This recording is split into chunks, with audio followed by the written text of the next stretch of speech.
šai nopietnajā pasākumā, lai izteiktu savu attieksmi pret tiem notikumiem, kurus šodien Latvijas galvaspilsētā, pilsētās un laukos simbolizē paceltie valsts karogi.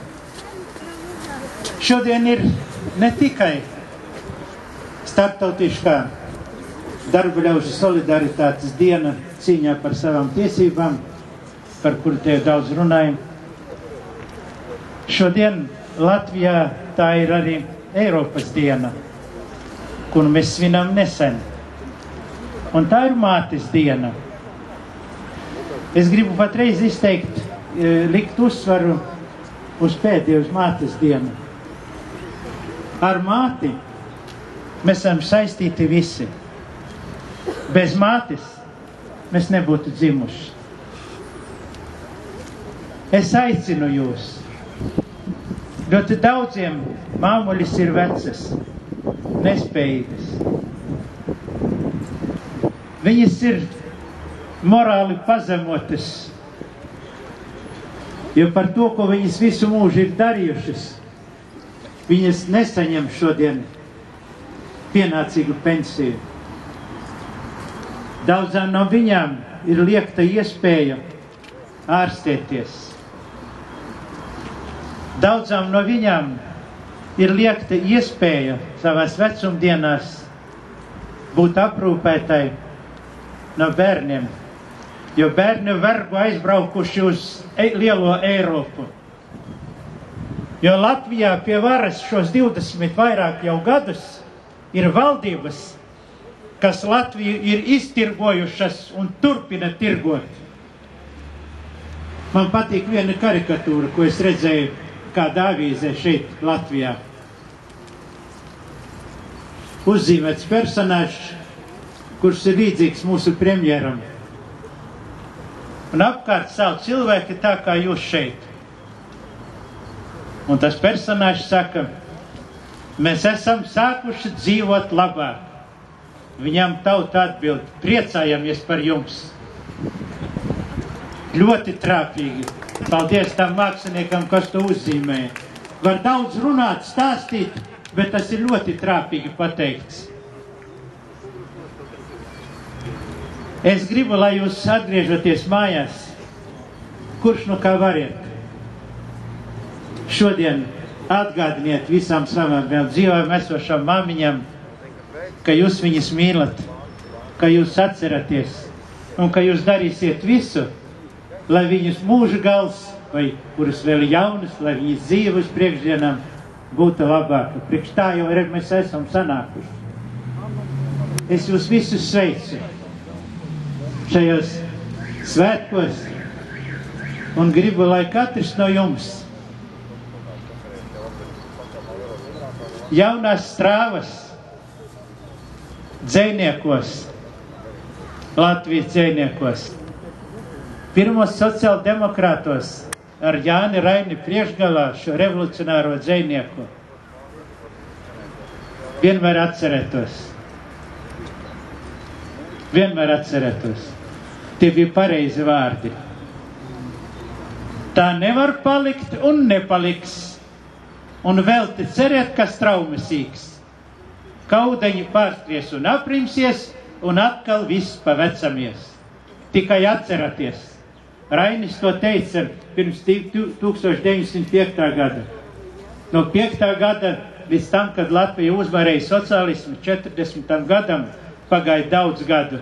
Arī mums priekšā ir gara un grūta cīņa. Vajag nepagurt, vajag nebaidīties, stājieties Latvijas socialistiskās partijas rindās. Mēs jūs aizstāvēsim, mēs jūs nekad nenodosim. Sveicu jūs visus svētkos!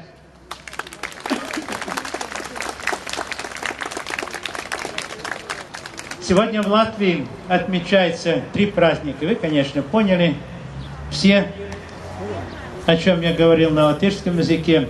Я не буду цитировать, вернее, переводить, а скажу о некоторых других проблемах. Но о праздниках скажу особо. Да, сегодня не только день борьбы трудящихся за свои права, которая продолжается больше 100 лет. И здесь, в Риге, в Латвии, с этого места все начиналось. И социалистическая партия наша, которую я имею честь возглавлять, единственная, которая эти традиции продолжает. Здесь уже до меня говорили, никто сегодня никаких митингов не проводит.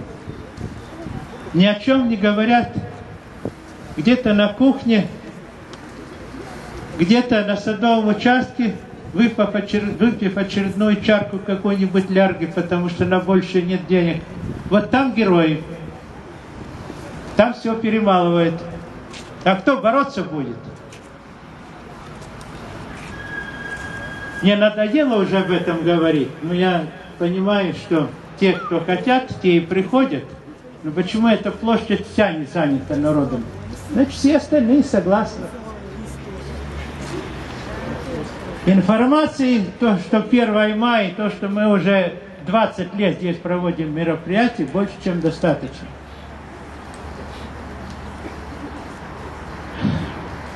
Вот сейчас придумано новое спасение от той бедности, о которой здесь уже говорили. Вот мы вступим в евро, появится у нас новая валюта, и тогда мы заживем. Но мы уже это все слышали.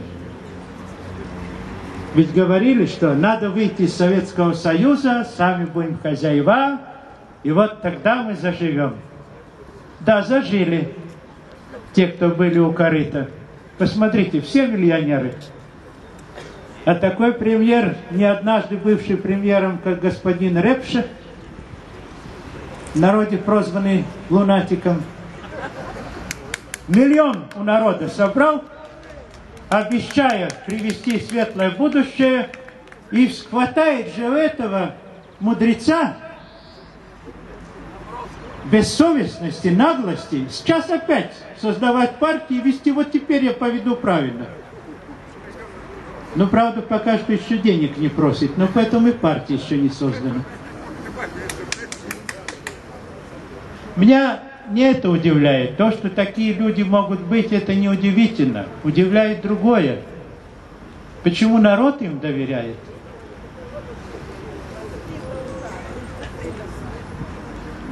Вот почему. Не вам отвечать. Я знаю, что вы за нас голосуете. Но нас мало. Нас мало. Посмотрите, что происходит с молодежью, и что происходит с теми вообще, кто еще могут и хотели бы работать. Обстановка и события приучили людей так, что все смотрят: дай мне пособие. Дай мне пособие. Помоги оплатить квартиру, помоги оплатить отопление, помоги, помоги, помоги. Дай мне пособие на ребенка. Да, на детей надо пособие, но не 8 латов. Не 8 латов. Эти цифры, которые должны были бы быть, они называются. Зарплата у нормально работающего человека не меньше 1000 латов. И на ребенка надо, по крайней мере, 200 латов. Вот тогда будет рождаемость. Тогда будет доходы иметь не те, кто продают презервативы и разные препараты, чтобы не беременеть. И тогда на телеэкранах, в видимой и невидимой форме, будет популяризироваться не секс как индустрия, а будет любовь. Ведь забыли. Вы сейчас по телевидению где-нибудь видите, слышите о первом бале Наташи. Слышите, видите сказки о хороших принцах, умных принцах, о Золушках и прочее. Нет. Сейчас везде видно, чем больше сверху и снизу раздето, тем более доходная часть для телевидения. Почему мы с этим миримся? Куда церковь смотрит? Ты же не верующий. Куда смотрят все верующие? Какое мы растим новое поколение?